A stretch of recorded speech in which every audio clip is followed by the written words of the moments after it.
দেখুন প্রত্যেকটা রুটেই কিন্তু এরকম ফুলছে। বাজারে সব ডুপ্লিকেট মেশিনে ছেয়ে গেছে।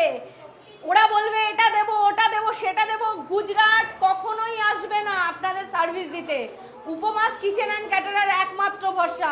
আমরা অন্যের মেশিন পর্যন্ত সার্ভিস দিয়ে এসেছি, তাদের সার্ভিস দেওয়ার লোক নেই।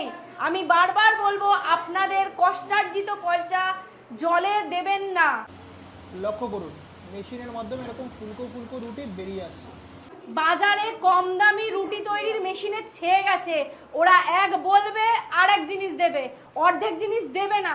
এর থেকে আমার মনে হয় লোকাল উপমাস কিচেন অ্যান্ড ক্যাটারারের মেশিনের প্রতি আপনাদের ভরসা করা উচিত। একটাই কারণ, after sale service. After sale service কিন্তু কেউ দেবে না। দিদি এই মেশিনের মাধ্যমে মোটামুটি ঘন্টায় কত পিস আমার রুটি তৈরি হবে? আমার ঘন্টায় 600 পিস রুটি তৈরি হবে, গ্যারান্টি। এক একজন বলবে 600 পিস হবে, সেখানে